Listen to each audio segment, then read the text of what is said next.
Good afternoon, everybody. Well, do come in. Welcome to this session, focusing very much on teaching methodologies with video and distribution and also commercialization. So we've got, very lucky today to have a great panel of educationalists and from the commercial sector as well. So we're trying to cover all the odds. It's a very broad subject. Just to give me a flavour, how many of you here are here because of corporate as opposed to academic? So who's on the corporate side? So I know who we're pitching to. And who's on the academic side of interest? Okay, all right. It doesn't matter, the delivery is still the same. It's often corporates tend to look for the money. I'm fascinated by what's going to be debated here today. I've been involved in e-learning since about 1992, and I run a live streaming company in the UK, and I'm actually slightly at sea as to what's going on with half these guys. So I shall be as interested as you guys to see what is being debated. This is the cutting edge of how we get round the problems of delivering, creating, and certainly monitoring and analysing video within both businesses and corporates, so academia. So we're going to be covering lecture tutorial video methodologies, intuitive user interfaces, ROI effectiveness, interactive web lecturing, and I'm actually focusing on a case study, social media and UGC within e-learning. I've really put the guys under the cosh. They've got 8 minutes each, so they're going to be rattling through various bits. Please do feel free to ask a question pertinently at the time or save up. There will be a Q&A session at the end. So let me start by saying, ask each of them to introduce themselves as they get to the podium, and I'll start with Mike Howarth, please. Right, good afternoon, folks. My name's Mike Howarth. I'm really somebody who is maybe possibly just a little schizophrenic. I have half my world as an education producer and another half of my world as an academic and a lecturer. And under my group of associates, we're helping academics to improve their standards of their use of video. And I've been working at Middlesex and Open University. But I really want to, University College. I really want to start from the, as it were, from the base level, because I believe it's all to do with the troops, it's all to do with the lecturers and where they are at the moment. Now this is obviously a worst case scenario. There's lots of good people and I'm a very jolly happy person. But there is this definite feel in the academic workplace, especially with the flipping classrooms. Flipping classrooms means flipping more work. But anyway, we'll skate over that, because what I'm trying to operate is a way of providing a relevant message to academics and move their mindset from their academia media, I call it, to the edu-media mindset. And I'm playing the academic game, if you like, but I do believe in it all. I'm looking at the language they understand, video metaphors, lecture video methodologies, office strategies, and also hidden under the page there, I think that's discussion strategies as well. So this is the kind of moving between the modes and just gently nudging folk who've got a lot on their plate to take on a few more tasks, if you like. And one of the ways of doing it is just looking at the various similarities. You know, you've got an end product, the lecture, you've got the video event, you've got PowerPoint, you've got storyboard, for goodness sake. Then you start to change. Now you really need to be using a little more emotional language if you're using a video, I believe anyway, and shift from your normal logical approach. As you all know, an academic lecture consists of a whole load of preliminary objectives and ending up with the killer hit point right at the end. And my experience as an education broadcaster is you take the first key point from the end and stick it at the front. And I use this in various ways of organizing the videos I do. But the critical thing about this is the mindset, is time. And if you want to put it as sort of neuroscience sort of thing, an academic is hardwired into 1 hour, 2 hours, 3 hours. You know, I've been filming 3-hour lectures, whole afternoons, where the lecture is completely wrung out at the end of it. I'd hate to do that sort of thing. But I live in a world where a minute or a second is crucial. Now, for people who've never had to be so concise, concision is the term, this is quite a hard mental shift. And there's another shift too with kind of like the visualizing of things, which is not here, but the whole business of understanding what happens when you pick up a video camera and how, we're in a weird ancient setup. I'm stuck behind the podium. What I really would like to do is like come out here and start talking and so on, miss the screen and engage, shake your hand and all that kind of thing. This is the new teaching, but they're used to being here, near the microphone and usually pointing to the screen and things like that. So it's a case of just move between the modes. And the various kinds of things I'm playing around with these metaphors. Now, if you're anybody who's interested in our video guy there, I'm sure has seen all of this before. But if you load onto it the meaning of the cameraman who's just said, I need to give Mike here a bit of headroom, right? Okay, and I want him, I'm not sure whether my thinking space is right, but these are metaphors. These really matter. This is mind, body, embodied, cognition, or whatever they call it. They do call it that. And to ask an academic to get involved in this, well, they're most unwilling to be in front of a camera anyway, normally, especially close up. But this is the position. This is the position for a lecture. I don't know how I'm being framed here, but the lecture, I need to be here. If I want to talk to my students offline, I need to be waving my hands around, concentrating on people. Usually the camera will be over there, and engaging after the event. So I kind of have my little, I don't know whether sketch notes are quite sort of keen. I don't know whether you come across these, but I've been trying this out and I've got to this stage of illustration. We've seen it before, haven't we? Right, okay, this is very often the lecture point that some lecturers are actually forced to actually get to. They can't do anything else, and it's just too complicated. And they don't actually know when they're doing it, especially if it's just catching the top of your head and so on. So, watch where you stand, split personality, perhaps actually not even looking at the audience at all. And I'm hopeful I have to practice what I preach, but I'll be just looking at the camera every now and again, just so that when I get on, my students, when they listen to all of this, will actually be thinking that I'm talking to them. And of course, we'll try to avoid the head, the back of the head.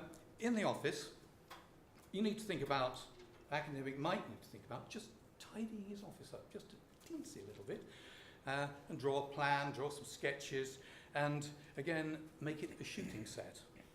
And this is really their base for their web camp. So they're not, they're not in the dark, they're not staring at the ceiling, the lamp isn't sticking out of their head and things like that.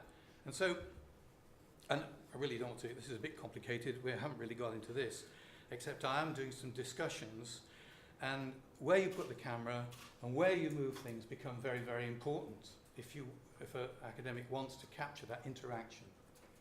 And if you get the hang of it, if the cameraman gets the hang of it, then all sorts of things happen. And I just ask you, about the people who are holding control of the future video, is who would you rather be? Who would rather listen to you? What is going on? And if I can help academics simplify the process, then this will be, I think this will just sweeten the pill, if nothing else. And they make confidence, they will be confident, so therefore they then start to love the camera, yeah?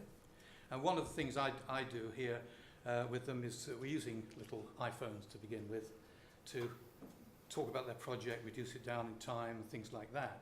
But one of the things I am actually sort of working on is when I come into the lecture theatre, I'm straight at the front with the speaker, or just playing around, doing my bit to camera beforehand. Camera's down here, people are coming in, all right? Next minute, the camera's, you're then moving around the room, getting some background, and the camera's over there, so this is all framed. Get rid of this, fix the light, and then you're beginning to provide an attractive environment for an academic in the field. Thank you. I've got a book, chapter, and things on the website there, if you'd like to have a look. Thanks very much. Jerry. 8 minutes. 8 minutes and sharp. Thank you very much.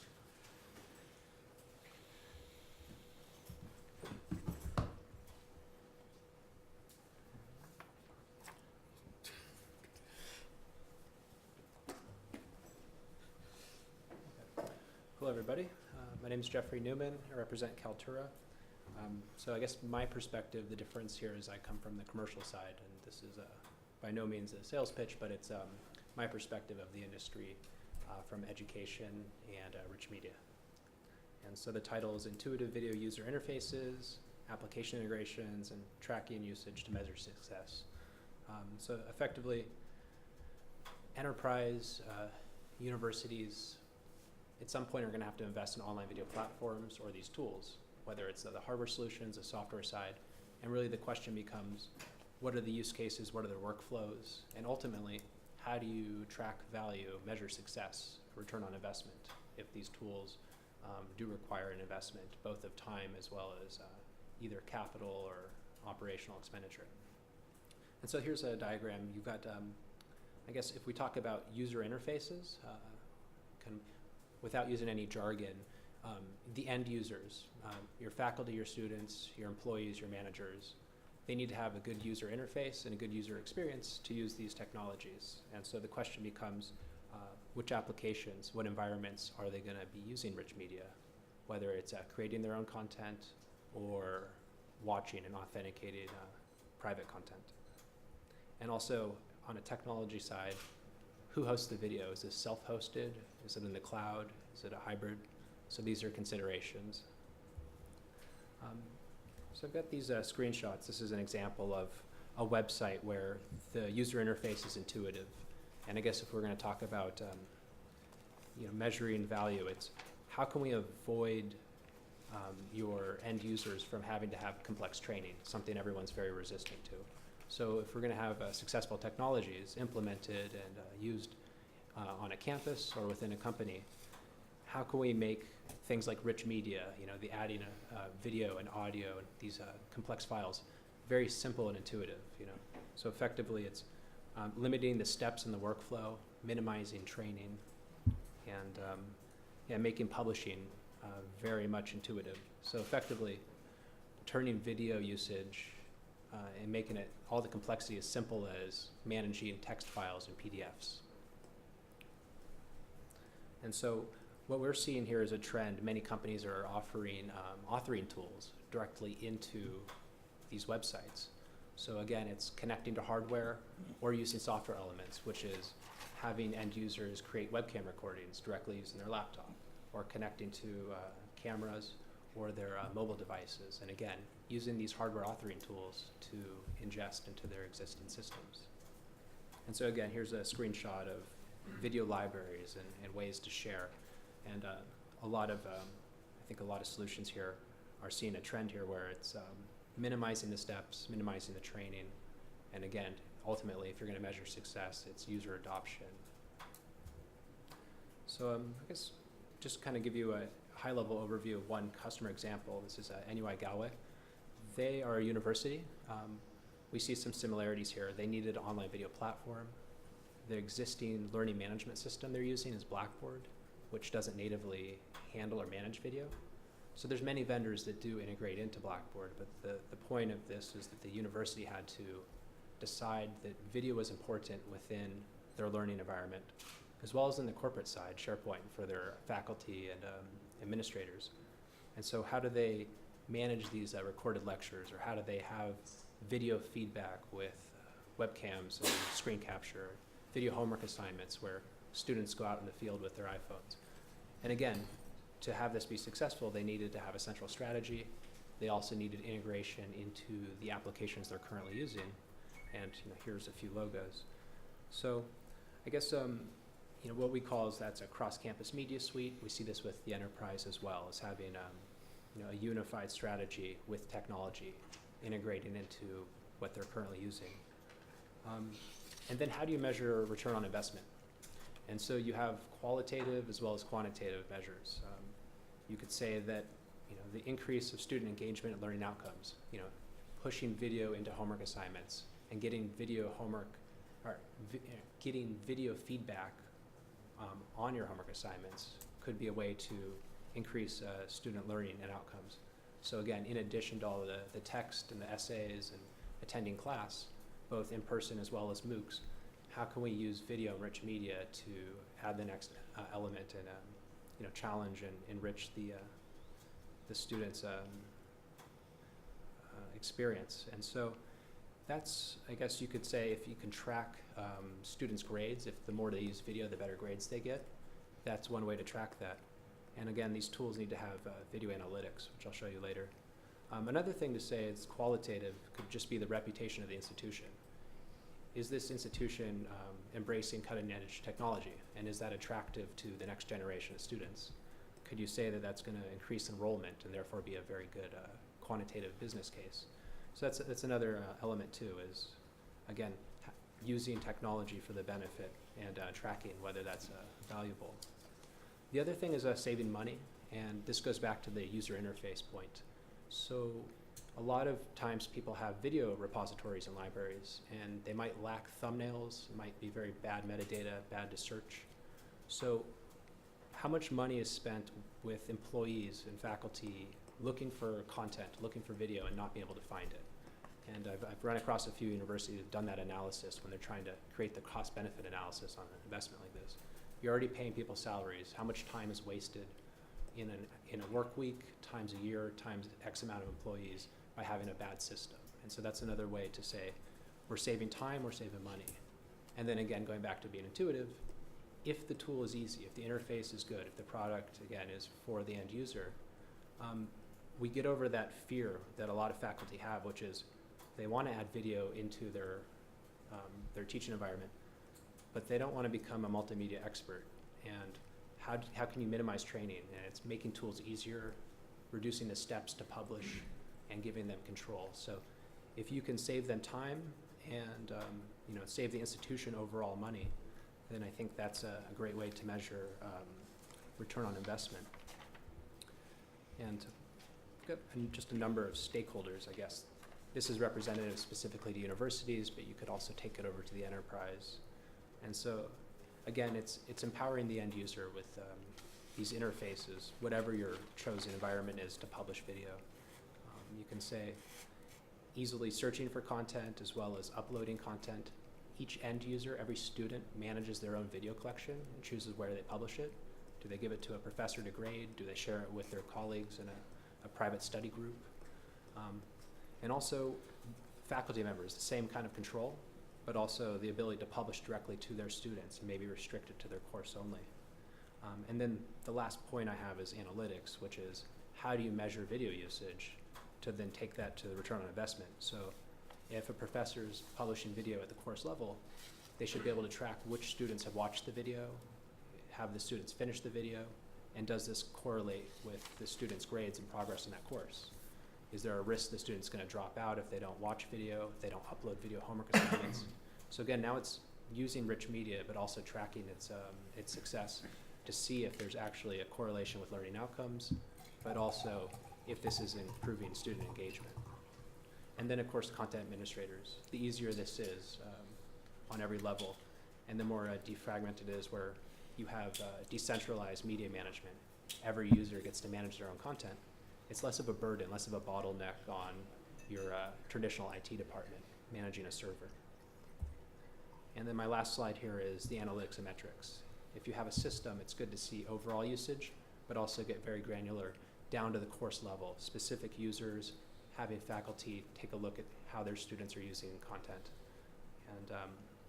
And again, so my points are easy user interfaces, intuitive user experiences, and just adding value, saving people time and money and complexity to increase engagement, use the latest technologies. And if you can track it, both quantitative and qualitatively, then you can measure whether it's a return on investment or if, or not. So, all right.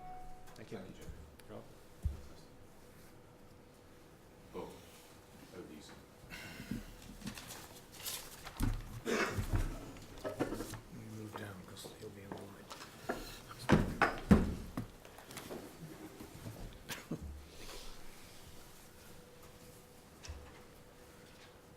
Let's see. Shall I do? Any suggestions?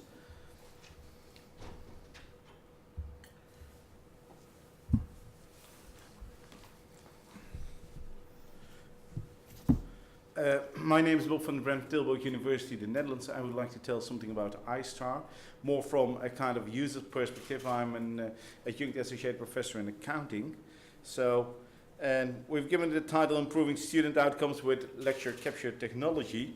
And where we started was with simple web lecture capture, and where we end is now with a MOOC. But a MOOC especially, not for university, not for people who want to be at the university, but a MOOC for secondary schools. So that's where the end project is. So one of the things we were marked up by the Wall Street Journal and also by local press, even had to play kind of cover girl, but more now about the product we made. We're using a media site of Sonic Foundry, and we divided our lessons in several blocks of maximum, say, of 10 minutes. So interactive web lectures are kind of web lectures recorded in the studio, and I would like to, oh, this is not going to work. What we would like to do within the iStar concept is between the nice book and YouTube, we would like to be there. Because if you look in big lecture halls, what are they doing? Checking news, checking Facebook, doing this, watching funny YouTube videos, sorry, not only in my class, and all my colleagues in all the Netherlands, also in the US, everywhere, but okay, we don't tell that. So, what we try to do is just between it, to get their attention. So, what we try to do is, with interactive web lectures, mostly, they're live and on demand, little studio recorded blogs that attract students' attention. If it's fashion, if it's sports, I'm happy. So, we take football, we take all kinds of sports, and there they get interested, even in accounting, the most boring subject outside mathematics. According to Dutch students, around 50,000 students say, accounting or mathematics, what's the worst? They don't know, but it's the worst. So then on top of that, we got snippet practice. We recorded, in addition to where we explain theory, we recorded little video, little studio recorded blogs where we explain kind of cases and etc. There's a colleague of mine with which I work. Then we get try and test. If you've seen the interactive web lectures, you've seen the snippet practice, then it's extremely important that you get the idea that I understand it. We use Blackboard for that, and within Blackboard we make pools. So they did a test, and what they immediately could do after it, they get feedback. Feedback in the form of a web lecture. So that's nice. You're doing something and you get immediately a kind of feedback. If you choose answer A and it should be answer B, then we explain why answer A is wrong. Then we get tests for bonus points, and then they get extremely enthusiastic. So that's one of the things we see. The other thing is ask questions. Not the normal office hours, but once every 2 weeks, I'm there on the web and they could ask immediate questions. Is that beneficial? Yes, it is. Why? I don't have to read that much emails. They ask it straight away, and if it's not clear, they're gonna ask me again. My biggest frustration at university is what is. You make an examination, and after 2 weeks, you get the result. An A, or in my case, always a D, minus, or something like that, never passing. So, and that's it. What do you do now? 2 hours after the examination, we go online. Students can fill in questions about what's good and what's wrong. What was a nice question? What questions should be kicked out? Meanwhile, they could ask questions, and what you see there on the wall is just all the questions coming in, and this is what a normal student at home get to see. So this is a big service to students. Does it help us? Yeah. We get also real life cases like Branson Airlines. My name is Van den Brand, so Branson, and we put that together. Sometimes you do some research seminars for all over the world, so that's what we call the iStar method. Has it got advantages? I believe. For students, 24 hours, 7 days a week, on live and on demand.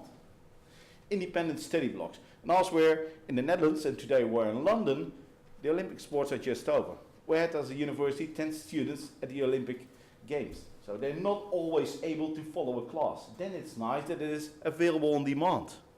So we tried to do all kinds of stupid things, Bob and Ajax, Bob with Louis Vuitton, Bob with Burberry, to get their attention.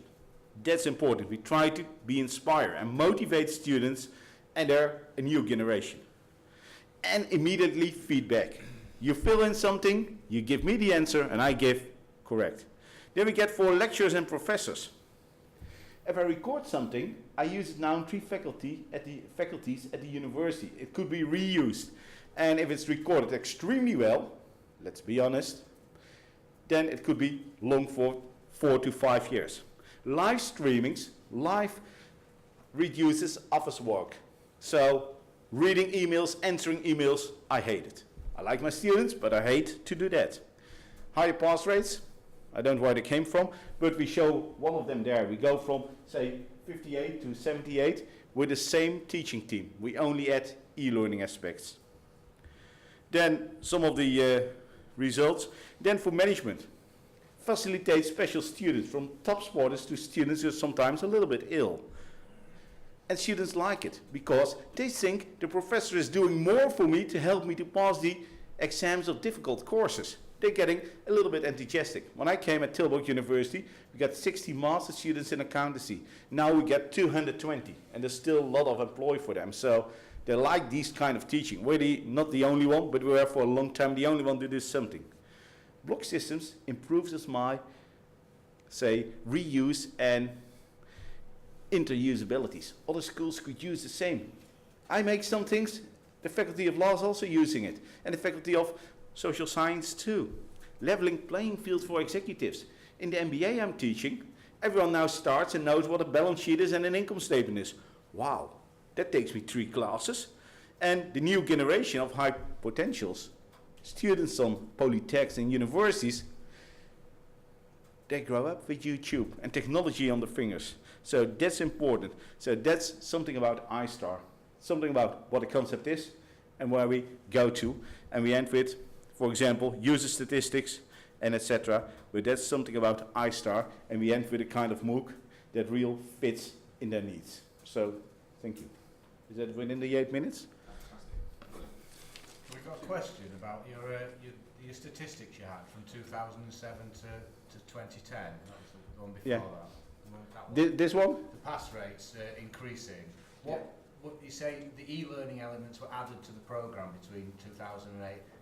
By e-learning, do you mean just the video clips, or do you mean The complete iStar, so like video clips, extra exercises, the test system, a bonus system, the live results.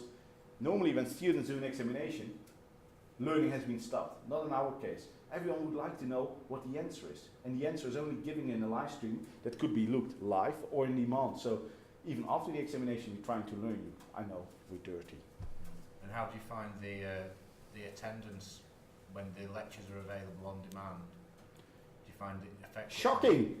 Normally, out of the 700 students, normally I get 400. Now I get 650 in my classroom because I get something like now, wow, with this help, this year it should be successful. And in most of the cases, it is successful. We got on this, if you would like, we had the, what was it, from the American Accounting Association, we get a prize and we get a document where we describe what we did exactly, detail by detail. Yeah, so there is a kind of underlying scientific document for those who are interested. Yeah? How's it affected the enrollment of this, did you say? Yeah, so what normally was, we're in a business school, and accounting is always a little bit like different than in the UK and in the US, where accounting is wow, if you would like to have a job. In the Netherlands, everyone has at the time a job. So we start with, say, 60 students in the master, and now there are 220. They get something like, wow, with this system, we not only use them in the first year, but also in the master. You're coming from Greece, for example, then you don't have the same bookkeeping level or accounting level like a student coming from the UK. So with these kind of prep courses, we help them to get a leveling the playing field, to get a good starting point. So that's also, and students get something like, wow, this is, and we're now doing it for 5 years, something like that. Wow, I want to like to be there. Not like only the teacher, like you give us an example, talking 3 hours to his audience. Thank you, Bob. Okay, welcome.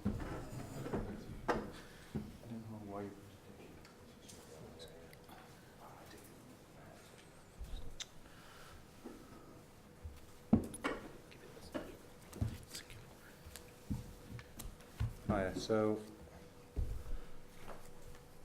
I'm Phil from Lancaster University, and when I was asked to give this presentation, I read the title of the session, and it said, I'll go to the next one, The Challenges of Delivering Video Learning and the Educational Effectiveness Impact. And I thought about it, I thought it's the challenges, what challenges do you have in delivering video learning?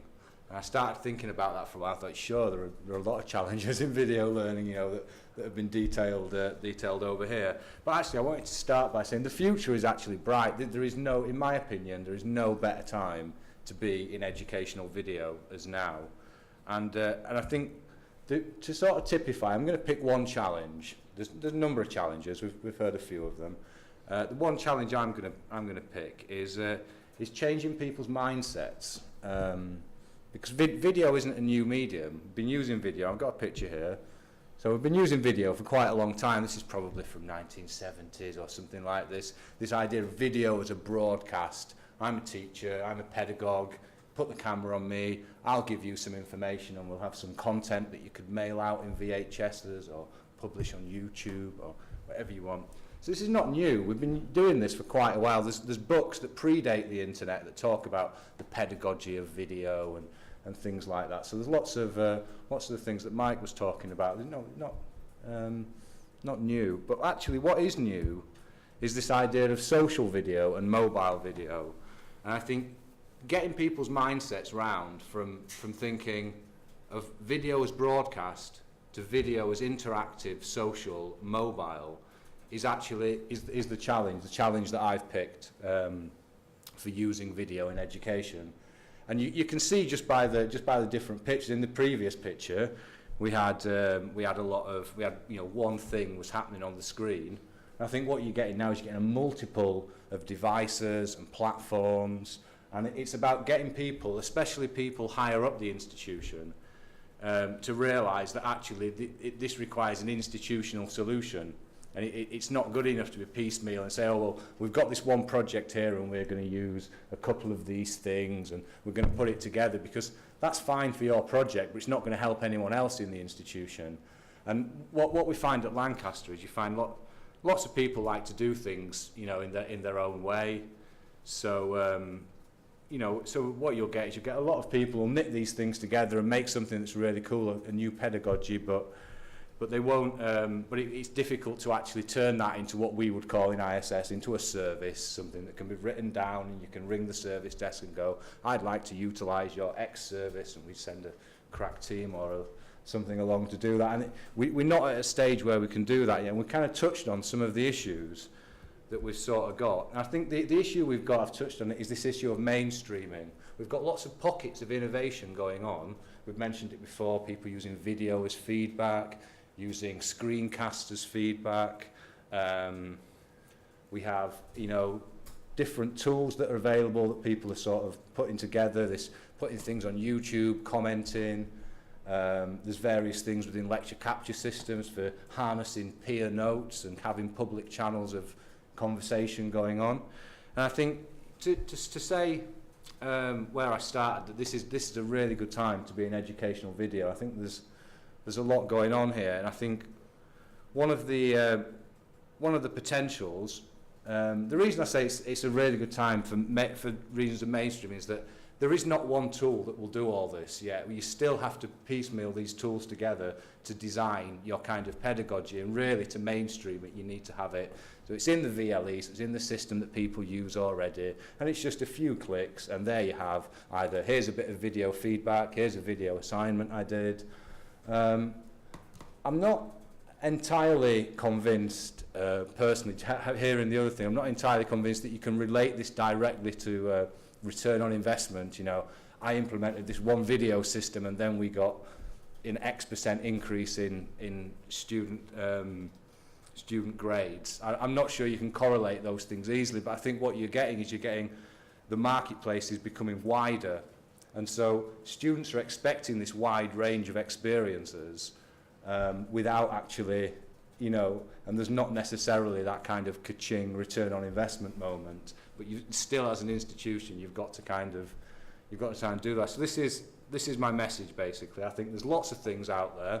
I think the best tools have not been invented yet, which is why I think it's a good time to be in video. I think there's a lot of things that video has brought in that's actually disrupting the way in which people are teaching on a day-to-day basis. Like Mike was saying, people are used to standing here, and there's a whole challenge of changing people's mindsets around from how to use video as a teaching medium.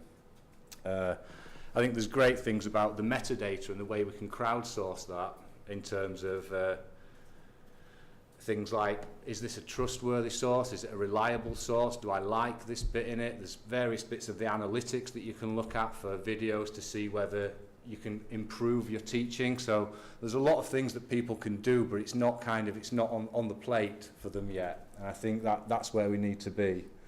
So I think to get to mainstreaming, I've mentioned before, we need investment at a much more strategic level. So what we have at the minute is you have projects at universities.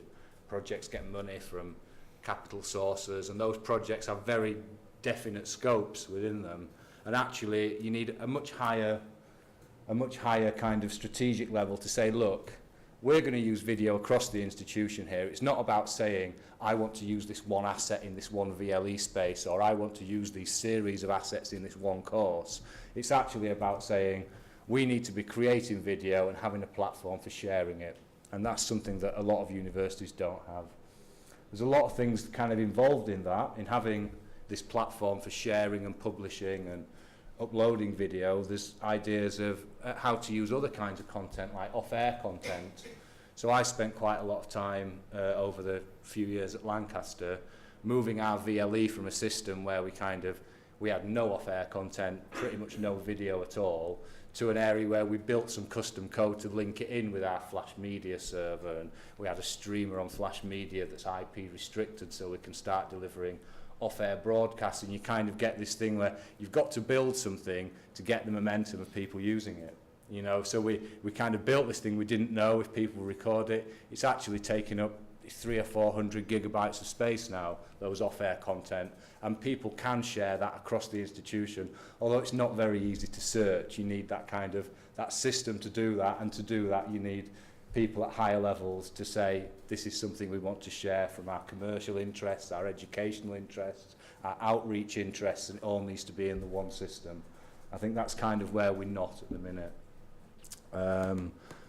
So I think I personally think the VLEs do need some new tools. I think some of the best tools are not out there yet, actually. I think there's still a lot of research and development to do to get these things. I think you need mainstreaming, basically. I think the things that you need to do that, the things that people are using in the pockets of innovation, you've got quick hangouts that people are having, we'll just have a quick web conference. I think that's kind of not really possible where we are. We need to be able to pull podcasts out of live recordings and kind of record from your desk very easily. These things are they're nearly there, but they're not quite there. So I think there's never a more exciting time really to be in e-learning in terms of video. It's something that's growing, and like I said before, I think the best tools have not been invented yet. I think that's why it's a really exciting time. Fantastic. Thanks, Bert. So just a quick question. Well, you didn't actually mention the lecture capture system that you use at Lancaster. Yes, we use Panopto, surprisingly. We use Panopto at Lancaster. There was a few up there. I got that graphic from the internet, which didn't have Panopto in it, I'm sorry. Had a few other things in it. But in terms of using that, we've I think it's a good system you've got there, Panopto, being software based, so you can move the capturing around the campus. We've kind of gone for a slightly different model of that and have it as an installed thing where things get scheduled. Which I think all these things are great, but I think it's very much we need to move, and it's not just moving e-learning people and people like myself, learning technologists. We already know that social interactive mobile video is where you want to go. It's convincing other people, such as your teachers and your people, your people higher up in the institution, that this is actually a strategic thing and it's going to have benefits across everywhere, although not necessarily the return on investment benefits that you might be hoping. I think that's why it's maybe I don't know. I think that's where we are anyway with it. Okay. Any other questions for the panel based on what we've just heard? Don't be shy. Thank you, guys. Not an easy task to cram it all in. It's a very, very big subject area. I think just perhaps leading on to that last bit of ROI and difficult to justify, in the commercial sector, we're often attached to delivering video, which has a very high value of subscription watching. So there are instances where video is absolutely linked. We operate in the gambling and gaming industry, which is wholeheartedly linked to how effective and how quick we can deliver video. There are instances away from academia where it's absolutely pounds, shillings and pence according to how much you can stream. So there is enormous interest in the value of video. And I would perhaps summarise today even with academia, I don't think any of our panel here in academia would even dare show themselves without trying to embrace video. We've gone past the watershed, or you can go back.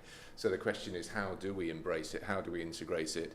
And certainly, how do we manage it? One of the things I think that most learning environments are finding is struggling with storage, sorting, searching from an ever-increasing array of devices which are pumping very high quality video back. I mean, it wasn't long ago that your average phone only spat a few pixels back at you, but now you've got 8 megapixel shots with videos coming back in.